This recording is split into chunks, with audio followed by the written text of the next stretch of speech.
ನಮಸ್ಕಾರ. Praise the lord Jesus. ಎಲ್ಲ ನನ್ನ ಪ್ರೀತಿಯ ದೈವಜನರೇ, ನನ್ನ ಪ್ರೀತಿಯ ಸಹೋದರರೇ, ಹಿರಿಯರೇ, ಯವನಸ್ಥರೇ, ಯೇಸುವನ್ನು ಪ್ರೀತಿ ಮಾಡಿ ಈ ಪ್ರತ್ಯೇಕವಾದ ದಿನಗಳಲ್ಲಿ ಕರ್ತನ ಪಾದ ಸನ್ನಿಧಿಯಲ್ಲಿ ಕುಳಿತುಕೊಳ್ಳಬೇಕು, ವಾಕ್ಯವನ್ನು ಧ್ಯಾನಿಸಬೇಕು ಎಂದು ಸಿದ್ಧ ಮನಸ್ಸಿನಿಂದ ತೀರ್ಮಾನದೊಟ್ಟಿಗೆ ಬಂದಿರುವಂಥ ನಿಮಗೂ ನಿಮ್ಮ ಕುಟುಂಬಕ್ಕೂ ಆ ದೇವಾದಿದೇವನ ಕೃಪೆ, ಕನಿಕರ, ಆಶೀರ್ವಾದಗಳು ನಿತ್ಯ ನಿರಂತರವಾಗಿರಲಿ. ನೀವೆಲ್ಲರೂ ಚೆನ್ನಾಗಿದ್ದೀರೆಂದು ನಾನು ನಂಬುತ್ತಾ ಇದ್ದೇನೆ. ಏಸಪ್ಪ ನಿಮ್ಮ ಮೇಲೆ ಕೃಪೆ ತೋರಿಸಲಿ.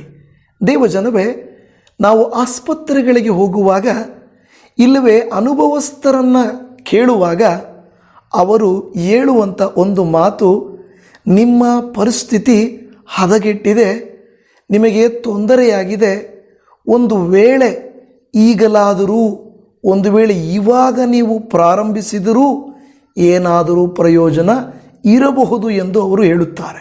ಅಂದರೆ ಕೈ ಮೀರಿ ಹೋಗುತ್ತಾ ಇದೆ, ಸಮಯವೂ ಆಗೋಗಿದೆ, ಆದರೆ ಈಗಲಾದರೂ ನೀವೇನಾದರೂ ಇದನ್ನು ಮಾಡಿದರೆ ಪ್ರಯೋಜನ ಆಗಬಹುದು ಎಂದು ಅವರು ಹೇಳುತ್ತಾರೆ.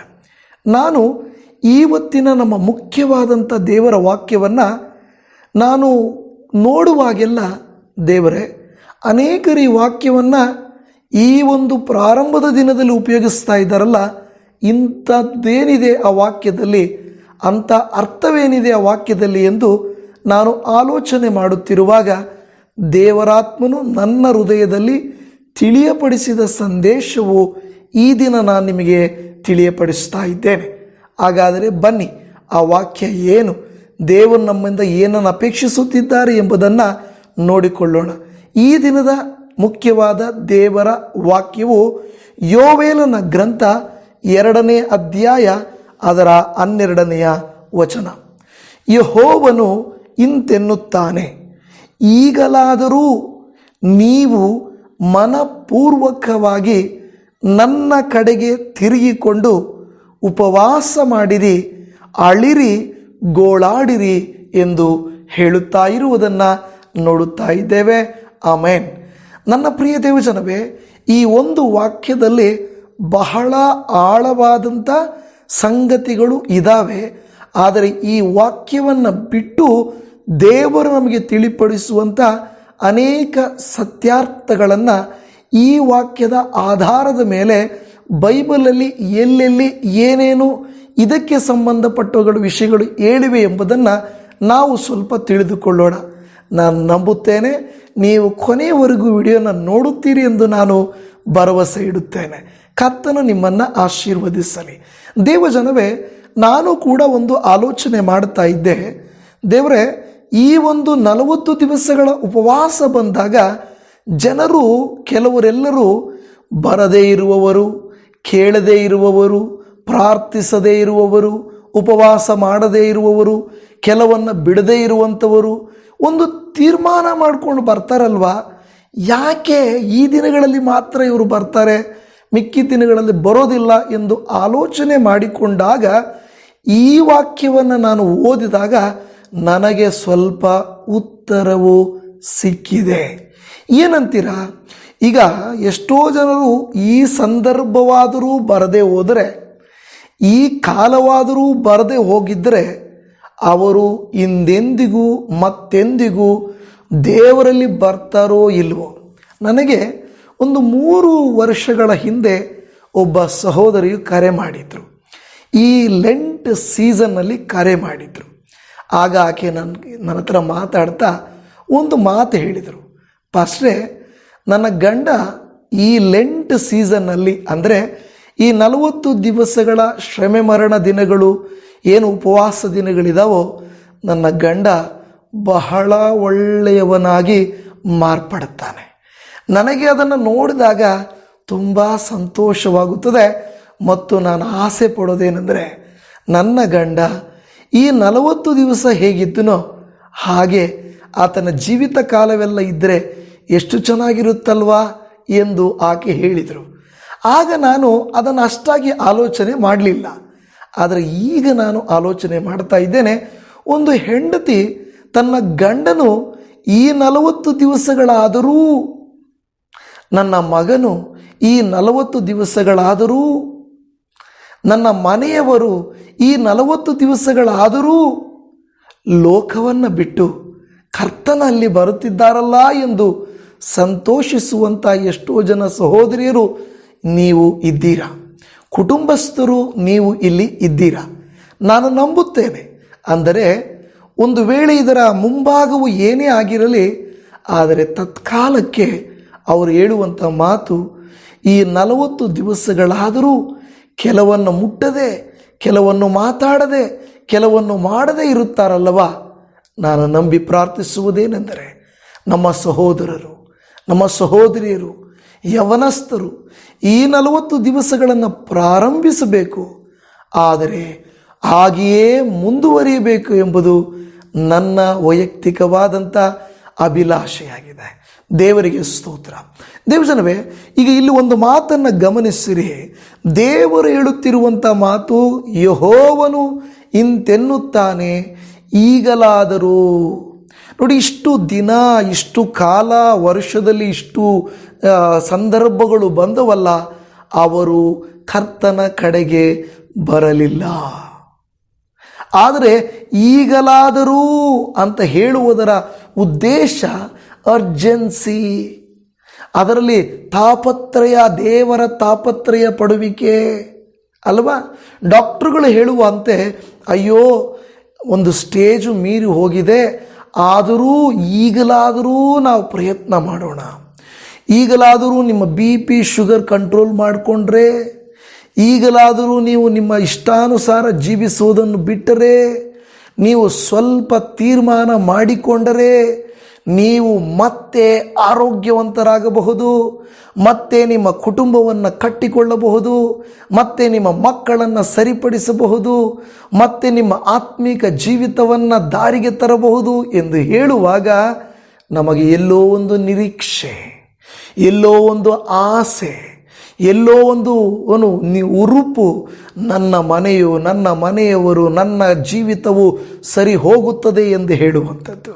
ಈಗ ನೀವು ಅನ್ನುವಂಥ ಪದವನ್ನು ಇಲ್ಲಿ ಉಪಯೋಗಿಸ್ತಾ ಇದೆ. ಇಲ್ಲಿ ನೀನು ಎಂದು ಒಂದು ವ್ಯಕ್ತಿಗೆ ಉಪಯೋಗಿಸ್ತಾ ಇಲ್ಲ, ನೀವು. ಒಂದು ವೇಳೆ ಇದು ಒಂದು ಕುಟುಂಬಕ್ಕೂ, ಒಂದು ಸಭೆಗೂ, ಒಂದು ಕ್ರೈಸ್ತ ಸಮುದಾಯಕ್ಕೂ, ಇದು ಹೆಚ್ಚು ಜನರಿಗೂ ಸೇರಿಸಿ ಹೇಳುತ್ತಿರುವಂಥ ಮಾತು, ಈಗಲಾದರೂ ನೀವು. ಅಂದರೆ ಒಂದು ಕಮ್ಯುನಿಟಿಗೆ, ಒಂದು ಸಮಾಜಕ್ಕೆ, ಒಂದು ಗುಂಪಿಗೆ ಹೇಳುತ್ತಾ ಇದೆ, ಈಗಲಾದರೂ ನೀವು ಏನು ಮಾಡಬೇಕು? ಎರಡನೇ ಕಾರ್ಯ, ಮನಪೂರ್ವಕವಾಗಿ. ಹೌದು, ತಂದೆ ತಾಯಿಗಳ ಬಲವಂತದ ನಿಮಿತ್ತವೋ ಅಲ್ವಾ, ಕುಟುಂಬದ ಬಲವಂತದ ನಿಮಿತ್ತವೋ, ಸಭೆಯ ಒಂದು ಕಟ್ಟುಪಾಡು ಸಂಪ್ರದಾಯದ ನಿಮಿತ್ತವೋ, ಇವತ್ತು ನಿಮ್ಮ ಮನೆಯವರು ನೀಟಾಗಿ ಕುಟುಂಬವಾಗಿ ನೀವು ಆಲಯಕ್ಕೆ ಹೋಗುತ್ತಿರಬಹುದು. ಆದರೆ ನಿಮ್ಮ ಪ್ರಾರ್ಥನೆ ಏನಾಗಬೇಕಂದ್ರೆ, ದೇವರೇ ಇದು ಮನಪೂರ್ವಕವಾಗಿ ಆಗಬೇಕಪ್ಪ. ಈ ದಿನಗಳು ನಾವು ಏನು ಮಾಡ್ತಾ ಇದ್ದೀವಲ್ವ, ಇದು ಮನಸ್ಸಿಲ್ಲದೆ ಮಾಡಿರಬಹುದು, ಬಲವಂತಕ್ಕೆ ಮಾಡಿರಬಹುದು. ಆದರೆ ಇನ್ನು ಮುಂದಿನ ದಿನಗಳನ್ನಾದರೂ ಮನಪೂರ್ವಕವಾಗಿ ನಾವು ನಿನ್ನ ಆಲಯಕ್ಕೆ, ನಿನ್ನ ಸನ್ನಿಧಾನಕ್ಕೆ, ನಿನ್ನ ಸಮ್ಮುಖಕ್ಕೆ ಬರುವಂತೆ ನಮ್ಮ ಜೀವಿತಗಳನ್ನು ಮಾರ್ಪಡಿಸುದೇವ, ನಮ್ಮ ಜೀವಿತಗಳನ್ನು ರೂಪಾಂತರಪಡಿಸುದೇವ ಎಂದು ನಾವು ಕೇಳುವಾಗ ದೇವರು ನಮ್ಮ ಜೀವಿತಗಳನ್ನು ಆತನು ಬದಲಾಯಿಸ್ತಾರೆ. ಮೂರನೇ ಕಾರ್ಯ ಈ ವಾಕ್ಯದಲ್ಲಿ ಹೇಳ್ತಾ ಇದೆ, ನನ್ನ ಕಡೆಗೆ ತಿರುಗಿಕೊಂಡು ಉಪವಾಸ ಮಾಡಿರಿ. ನನ್ನ ಕಡೆಗೆ ತಿರುಗಿಕೊಂಡು ಉಪವಾಸ ಮಾಡುವವರು ಅನೇಕ ವಿಧವಾದ ಉಪವಾಸ ಮಾಡ್ತಾರೆ. ಕೋಪದಿಂದ ಉಪವಾಸ ಮಾಡ್ತಾರೆ, ಪದ್ಧತಿಯಾಗಿ ಉಪವಾಸ ಮಾಡ್ತಾರೆ. ಆದರೆ ನಮಗೆ ದೇವರ ವಾಕ್ಯ ಹೇಳ್ತಾ ಇದೆ, ನೀವು ಮನಪೂರ್ವಕವಾಗಿ ನನ್ನ ಕಡೆಗೆ ತಿರುಗಿಕೊಂಡು ಉಪವಾಸ ಮಾಡಿರಿ, ಅಳಿರಿ, ಗೋಳಾಡಿರಿ ಎಂದು ದೇವರ ವಾಕ್ಯ ಹೇಳುತ್ತಾ ಇದೆ. ದೇವಜನವೇ, ಇನ್ನು ಆಳವಾಗಿ ಹೋಗಲಿಕ್ಕೆ ತುಂಬ ವಿಚಾರಗಳಿದ್ದಾವೆ, ಅದರ ಮುಂದಕ್ಕೆ ಹೋಗೋಣ. ಯಾಕೋಬನ ಪತ್ರಿಕೆ 4ನೇ ಅಧ್ಯಾಯ 8 ಮತ್ತು 9ನೇ ವಚನದಲ್ಲಿ ದೇವರ ಸಮೀಪಕ್ಕೆ ಬನ್ನಿರಿ, ಆಗ ಆತನು ನಿಮ್ಮ ಸಮೀಪಕ್ಕೆ ಬರುವನು. ಪಾಪಿಗಳೇ, ನಿಮ್ಮ ಕೈಗಳನ್ನು ಶುಚಿ ಮಾಡಿಕೊಳ್ಳಿರಿ. 2 ಮನಸ್ಸುಳ್ಳವರೇ, ನಿಮ್ಮ ಹೃದಯಗಳನ್ನು ನಿರ್ಮಲ ಮಾಡಿಕೊಳ್ಳಿರಿ. ದುಃಖಿಸಿರಿ, ಗೋಳಾಡಿರಿ, ಕಣ್ಣೀರಿಡಿರಿ. ಇದೇ ಮಾತನ್ನು ನೋಡಿ ಅಲ್ಲಿ ಹಳೆಯ ಒಡಂಬಡಿಕೆಯಲ್ಲಿ ಹೇಳಿದಂತೆ ಯಾಕೋಬನು ಸಹ ಹೊಸ ಒಡಂಬಡಿಕೆಯಲ್ಲಿ ಬರೆಯುತ್ತಾ ನಮಗೆ ತಿಳಿಸ್ತಾ ಇದ್ದಾನೆ, ಈಗಲಾದರೂ ಕರ್ತನ ಸಮೀಪಕ್ಕೆ ಬನ್ನಿರಿ. ನೋಡಿ, ಅನೇಕ ಸಂದರ್ಭಗಳಲ್ಲಿ ನಾನು ಉದಾಹರಣೆಯನ್ನು ಹೇಳ್ತಾ ಇರ್ತೇನೆ.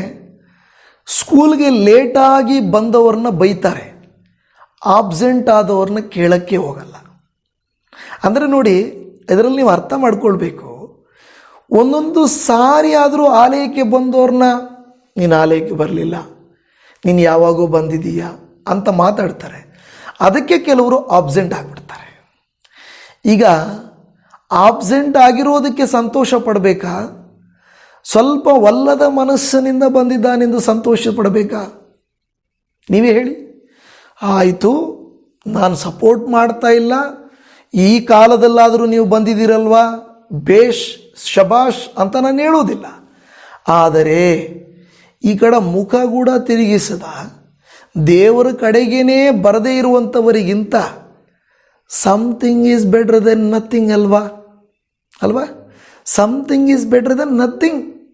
ಏನೂ ಇಲ್ಲದೆ ಇರುವುದಕ್ಕಿಂತ ಏನಾದರೂ ಇರುವುದು ಒಳ್ಳೆಯದಲ್ವಾ?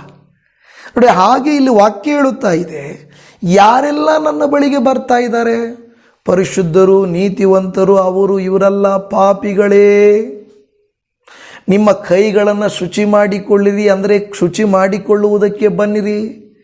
ಕೈಗಳಿಂದ ಮಾಡಿದ ಕೆಲಸಗಳು, ಕೆಟ್ಟ ಕಾರ್ಯಗಳು, ತಿಂದದ್ದು, ಕುಡಿದದ್ದು, ಎಲ್ಲ ಸೇವನೆ ಮಾಡಿದ್ದು, ಎಲ್ಲ ಪಾಪ ಮಾಡಿದ ಕೃತ್ಯಗಳನ್ನು ಮಾಡಿದಂಥ ಕೈಗಳುಳ್ಳವರೇ, ನೀವೆಲ್ಲರೂ ಏನು ಮಾಡಿರಿ, ಇಲ್ಲಿಗೆ ನನ್ನ ಹತ್ತಿರಕ್ಕೆ ಬನ್ನಿರಿ. ನೀವು ನನ್ನ ಹತ್ತಿರಕ್ಕೆ ಬನ್ನಿರಿ. 2 ಮನಸ್ಸುಳ್ಳವರೇ, ಒಲ್ಲದ ಮನಸ್ಸುಳ್ಳವರೇ, ನನ್ನ ಹತ್ರ ಬನ್ನಿರಿ. ನಿಮ್ಮ ಹೃದಯಗಳನ್ನು ಶುಚಿ ಮಾಡಿಕೊಳ್ಳ್ರಿ, ದುಃಖಿಸಿರಿ, ಗೋಳಾಡಿರಿ, ಕಣ್ಣೀರಿಡಿರಿ ಎಂದು ಹೇಳುತ್ತಾ ಇದೆ. ಯೆಶಾಯನ ಪ್ರವಾದನೆಯ ಗ್ರಂಥದಲ್ಲಿ 55:6ನೇ ವಾಕ್ಯದಲ್ಲಿ, ಯೆಹೋವನು ಸಿಕ್ಕುವ ಕಾಲದಲ್ಲಿ ಆತನನ್ನು ಆಶ್ರಯಿಸಿರಿ, ಆತನು ಸಮೀಪದಲ್ಲಿರುವಾಗ ಆತನಿಗೆ ಬಿನ್ನಹ ಮಾಡಿರಿ.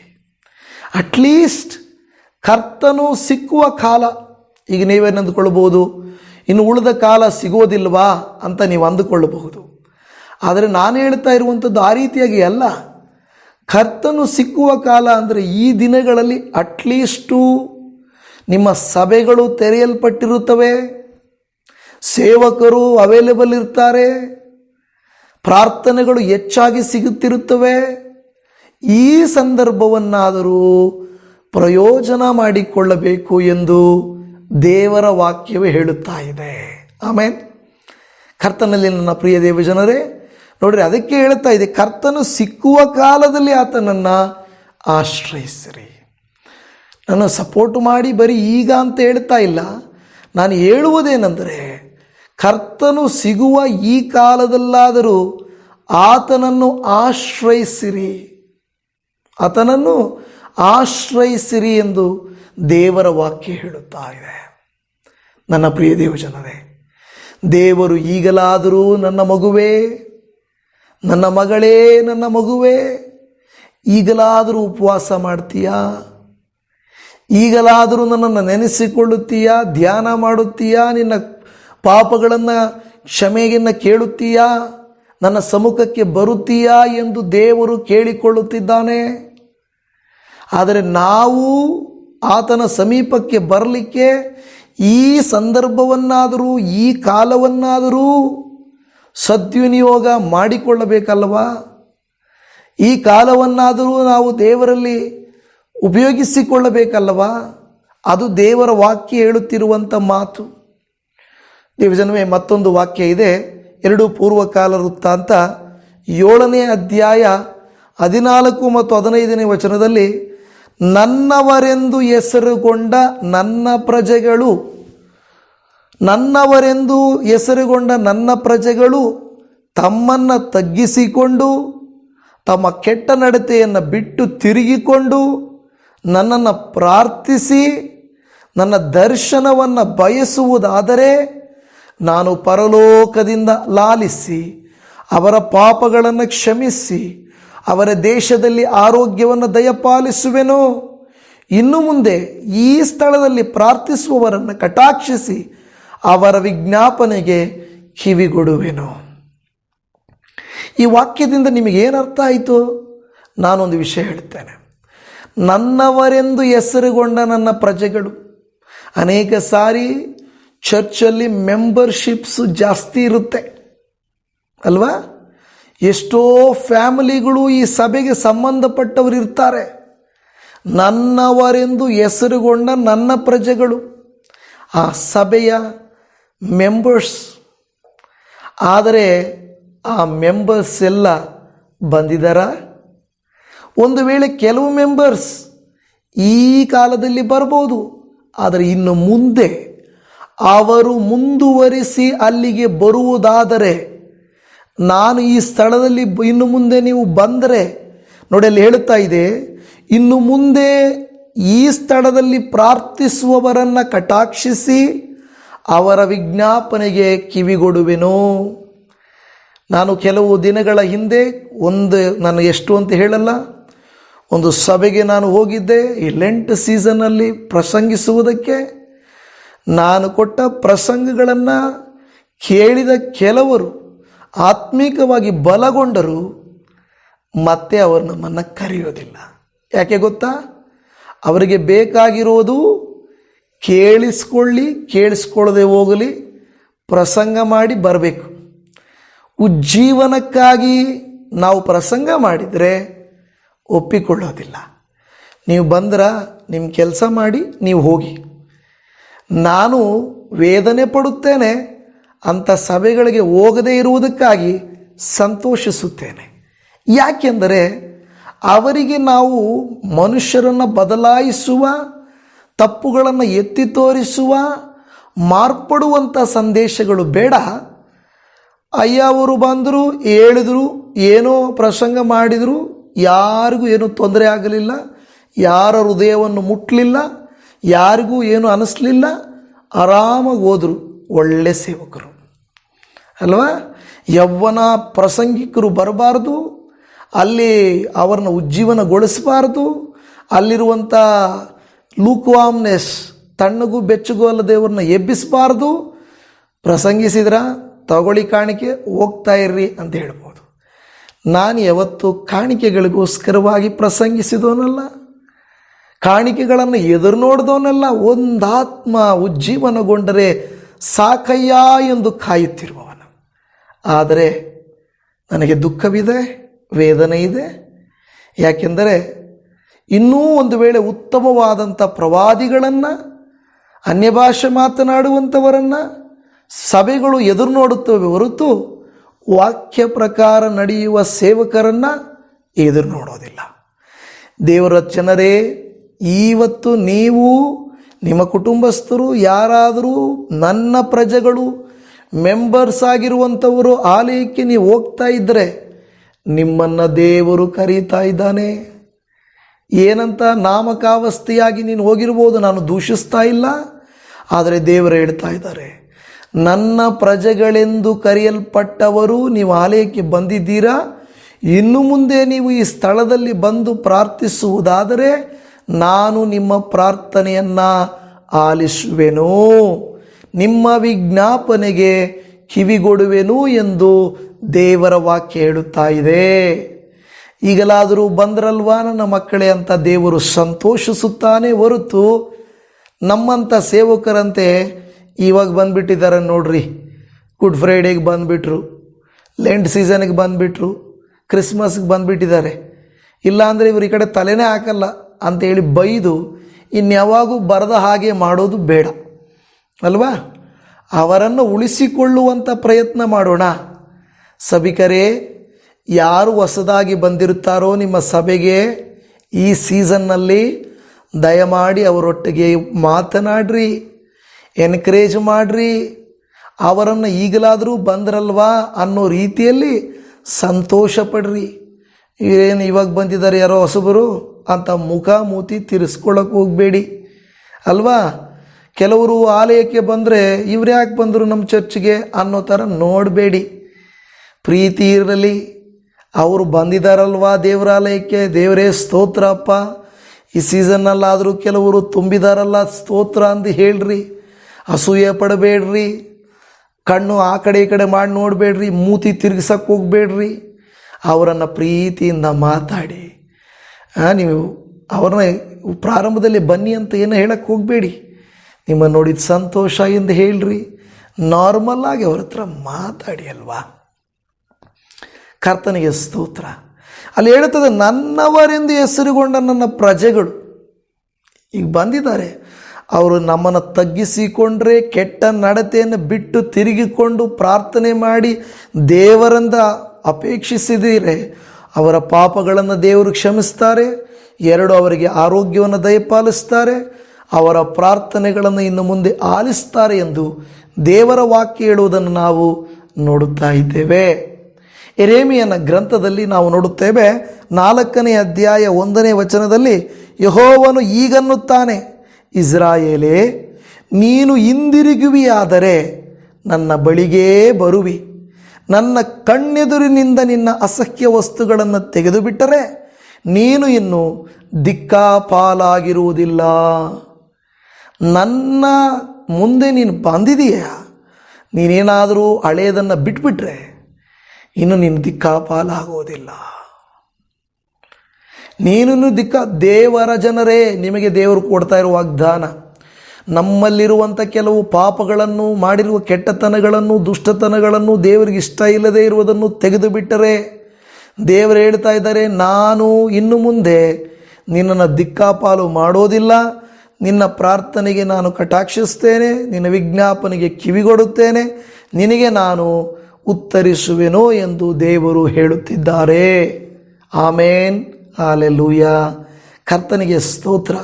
ಹೋಶೇಯನ ಗ್ರಂಥದಲ್ಲಿ ಒಂದು ವಾಕ್ಯ ಇದೆ.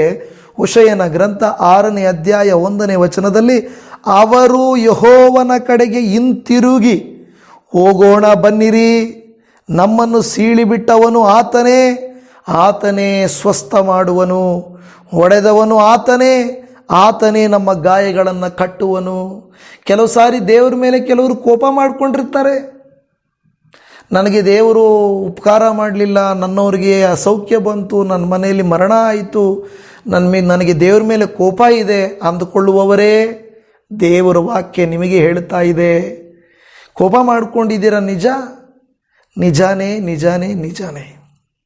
ಅದರಲ್ಲಿ ಗಮನಿಸಿರಿ, ಯೆಹೋವನ ಕಡೆಗೆ ಹಿಂತಿರುಗಿ ಹೋಗೋಣ ಬನ್ನಿರಿ, ನಮ್ಮನ್ನು ಸೀಳಿದವನು ಆತನೇ, ನಮಗೆ ಗಾಯ ಮಾಡಿದವನು ಆತನೇ, ಕಟ್ತಾನೆ, ಆತನು ಸಹಾಯ ಮಾಡ್ತಾನೆ. ನೋಡಿದ್ರ ದೇವ್ರ ವಾಕ್ಯ ಏನು ಹೇಳ್ತಾ ಇದೆ? ದೇವರೇ ಮಾಡಿದಾನಪ್ಪ, ಹೌದು, ಅನುವು ಮಾಡಿದ್ದಾನೆ. ಕೆಲವು ಸಾರಿ ಕೆಲವು ತೊಂದರೆಗಳನ್ನು ಆತನು ಅನುಮತಿಸಿದ್ದಾನೆ, ನಿಜಾನೇ. ಆದರೆ ಆತನು ನಿಮ್ಮನ್ನು ಗುಣಪಡಿಸುತ್ತಾನೆ. ನಿಮಗೆ ಗಾಯ ಮಾಡಿದವನು ಗಾಯ ಕಟ್ಟುತ್ತಾನೆ. ನಷ್ಟ ಆಗಿದೆಯಾ? ಆ ನಷ್ಟವನ್ನು ಆತನು ಭರಿಸುತ್ತಾನೆ. ಈಗಲಾದರೂ ನನ್ನ ಬಳಿಗೆ ಬರುವಿಯಾ ಮಗಳೇ? ನನ್ನ ಬಳಿಗೆ ಬರುವಿಯಾ ಮಗಳೇ? ಕೆಲವರು ಹೇಳ್ತಾರೆ, ಅಯ್ಯ, ಪ್ರಾರಂಭದಲ್ಲಿ ನಿಮ್ಮ ವಾಕ್ಯಗಳು ನೋಡ್ತಾ ಇದ್ವಿ, ಮಧ್ಯದಲ್ಲಿ ಬಿಟ್ಬಿಟ್ವಿ, ಮತ್ತು ಈಗ ನೋಡ್ತಾ ಇದ್ದೀವಿ. ನೀವು ಮಾಡದೇ ಇದ್ರೆ ನಾವು ಹೇಳಲೇಬೇಕಲ್ವ ವಾಕ್ಯ? ನೀವು ಬಿಟ್ಟು ಹೋಗಿದ್ರಿ, ಮತ್ತೆ ಬಂದಿದ್ದೀರಾ. ಆದರೆ ಕರ್ತನು ಹಾಗೆ ಅಲ್ವಾ? ನೀವು ಕರ್ತನನ್ನು ಬಿಟ್ಟೋಗಿದ್ರಿ, ಕರ್ತನ್ ನಿಮ್ಮನ್ನು ಬಿಡಲಿಲ್ಲ, ನಿಮ್ಮನ್ನು ಪ್ರೀತಿಸ್ತಾ ಇದ್ದಾರೆ. ನಿಮ್ಮನ್ನು ಆತನು ಹರಸಿ ತನ್ನ 2 ಕರಗಳನ್ನು ಚಾಚಿ, ಮಗಳೇ, ಮಗನೇ, ನನ್ನ ಬಳಿಗೆ ಬಾ ಎಂದು ಕರೆಯುತ್ತಿದ್ದಾನೆ. ಇವತ್ತು ನೀವು ನಾನು ಇಲ್ಲಿಗೆ ಬಂದಿರುವವರು, ಕೇಳುತ್ತಿರುವವರು ಯಾರಾದರೂ ಹೊಸಬರು ಇವತ್ತು ಬಂದಿದ್ದರೆ, ಇಲ್ಲವೇ ದೇವರ ಬಳಿಗೆ ಬರದೇ ಇರುವಂಥವರಿಗೆ ವಿಡಿಯೋನ ಶೇರ್ ಮಾಡಿರಿ, ನಿಮ್ಮ ಸ್ಟೇಟಸಲ್ಲಿ ಹಾಕ್ಕೊಳ್ರಿ, ಅವ್ರು ನೋಡಲಿ. ಈಗಲಾದರೂ ಓ ಪಾಪಿ, ಈಗಲಾದರೂ ಹಿಂತಿರುಗಿ ಬರುವಿಯಾ? ಬಂದರೆ ಏನಾಗುತ್ತೆ? ದೇವರು ಒಪ್ಪಿಕೊಳ್ಳುತ್ತಾನೆ, ತಿರಸ್ಕರಿಸುವುದಿಲ್ಲ, ತಳ್ಳಿ ಬಿಡುವುದಿಲ್ಲ. ಆತನು ನಿನ್ನನ್ನು ಪ್ರೀತಿಸ್ತಾನೆ. ಈ ಸೀಸನ್ ಆದ ಮೇಲೂ ಕೂಡ ನಿನ್ನನ್ನು ಆತನು ಪ್ರೀತಿಸ್ತಾನೆ. ನಿನ್ನ ಮೇಲೆ ಆತನು ದಯೆ ತೋರಿಸಿ, ಕರುಣೆ ತೋರಿಸಿ, ಕೃಪೆ ತೋರಿಸಿ, ಮತ್ತೆ ಹೇಳಿದ ಹಾಗೆ ಕಟಾಕ್ಷಿಸುವೆನು, ಕೃಪೆ ತೋರಿಸುವೆನು, ದಿಕ್ಕಾಪಾಲಾಗದೆ ಮಾಡುವೆನು, ನಿನ್ನನ್ನು ಆಶೀರ್ವದಿಸುವೆನು. ದೇವರ ನಾಮದಲ್ಲಿ ನೀವು ನಾನು ಈ ಕೊನೆ ವಾಕ್ಯಗಳ 2-3 ವಾಕ್ಯ ಬಹಳ ಪ್ರಾಮುಖ್ಯ. ಹೊಸದಾಗಿ ದೇವರ ಕಡೆಗೆ ಹಿಂತಿರುಗಿ ಬರೋರಿಗೆ ಈ ವಾಕ್ಯಗಳನ್ನು ಧ್ಯಾನ ಮಾಡಿರಿ, ಬೇರೆಯವರಿಗೆ ತಿಳಿಯಪಡಿಸಿರಿ. ದೇವರಿಗೆ ಹೇಳ್ರಿ, ಏಸಪ್ಪ ನಿನ್ನನ್ನು ಕಾಯ್ತಾ ಇದ್ದಾರೆ, ನಿನಗಾಗಿ ಆತನು ಕಾಯ್ತಾ ಇದ್ದಾನೆ. ಹೇಗೆ ತಪ್ಪಿ ಹೋದ ಮಗನು ಪ್ರಾಡಿಗಲ್ ಸನ್ನು ಹೊರಟೋದಾಗ ತಂದೆ ಹಿಂತಿರುಗಿ ಇವತ್ತು ಬರ್ತಾನೇನೋ ನಾಳೆ ಬರ್ತಾನೇನೋ ಅಂತ ಎದುರು ನೋಡಿದ ಹಾಗೆ ನಮ್ಮ ದೇವರು ನಿಮಗಾಗಿ ಎದುರು ನೋಡುತ್ತಾ ಇದ್ದಾನೆ. ಕೇವಲ 40 ದಿವಸಗಳಿಗೋಸ್ಕರ ಅಲ್ಲ, ಜೀವಿತ ಕಾಲವೆಲ್ಲ ನಿನ್ನನ್ನು ಎದುರು ನೋಡುತ್ತಾ ಇರ್ತಾನೆ. ಕರ್ತನು ನಿಮ್ಮನ್ನು ಅನುಗ್ರಹಿಸಲಿ. ಪ್ರಾರ್ಥಿಸೋಣ. ಪರಮ ತಂದೆಯಾದ ದೇವರೇ, ಅದ್ವಿತೀಯನೂ ಆಶ್ಚರ್ಯಕರನೂ ಆಗಿರುವ ಕರ್ತನೇ, ಈ ಸಹೋದರಿಗೂ ಈ ಸಹೋದರನಿಗೂ ಈಗಲಾದರೂ ನನ್ನ ಕಡೆಗೆ ಬರುವಿಯಾ?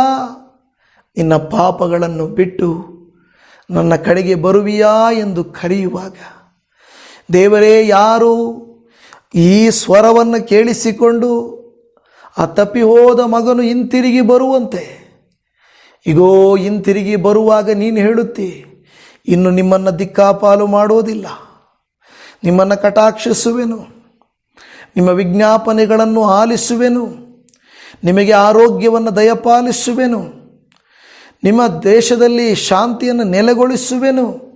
ಹೌದಪ್ಪ, ನೀನು ಎಷ್ಟೋ ಕಾರ್ಯಗಳನ್ನು ನಮಗೆ ನೀನು ಹೇಳುವಂಥ ದೇವರಾಗಿದ್ದಿ. ನಾನು ನಿನ್ನ ಪರಲೋಕದಿಂದ ಲಾಲಿಸಿ ಆರೋಗ್ಯವನ್ನು ದಯಪಾಲಿಸಿ ಪಾಪಗಳನ್ನು ಕ್ಷಮಿಸಿ. Amen, amen. Thank you Jesus.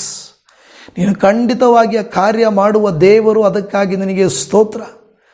ಈಗೋ ಕರ್ತನೆ, ನನ್ನ ಅಭಿಲಾಷೆ ದೂಷಿಸುವುದಲ್ಲ, ಇವರಿಗಾಗಿ ಪ್ರಾರ್ಥಿಸುವುದು.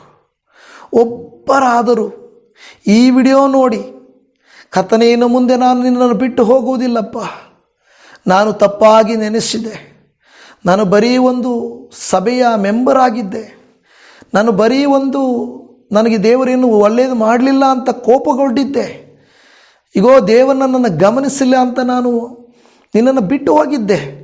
ಆದರೆ ಇವತ್ತಿನ ವಾಕ್ಯದ ನಂತರ ಇನ್ನು ಮುಂದೆ ನಾನು ನಿನ್ನನ್ನು ಬಿಡುವುದಿಲ್ಲಪ್ಪ ಎಂದು ಯಾವ ಸಹೋದರಿ, ಯಾವ ಸಹೋದರನು ತೀರ್ಮಾನ ತೆಗೆದುಕೊಂಡಿದ್ದಾರೋ, ಒಬ್ಬರಾದರೂ ಯಾರೋ ಒಬ್ಬರಿಗಾಗಿ ನೀನು ಈ ಒಂದು ಸಂದೇಶವನ್ನು ಕೊಟ್ಟಿದ್ದಿ ದೇವರೇ, ಅವರಿಗಿದು ಮುಟ್ಟಲಿ, ಅವರು ನಿನ್ನ ಕಡೆಗೆ ತಿರುಗಿಕೊಳ್ಳಲಿ, ಅವರು ಪ್ರಾರ್ಥಿಸಲಿ, ಅವರ ಜೀವಿತವು ಮಾರ್ಪಡಲಿ, ಅವರ ಕುಟುಂಬವು ಮಾರ್ಪಡಲಿ, ಅವರ ಸಭೆಗೆ ಬಲವಾಗಲಿ, ಅವರ ಮೂಲಕವಾಗಿ ಯೌವನಸ್ಥರು ಉತ್ತೇಜಿಸಲ್ಪಡಲಿ, ಅವರ ಮೂಲಕ ಅವರ ಕೈ ಕೆಲಸವು ಅನುಗ್ರಹಿಸಲ್ಪಡಲಿ, ಇವರ ಮೂಲಕ ಅವರ ಕುಟುಂಬವು ಆತ್ಮೀಕವಾಗಿ ಬೆಳೆಯಲಿ.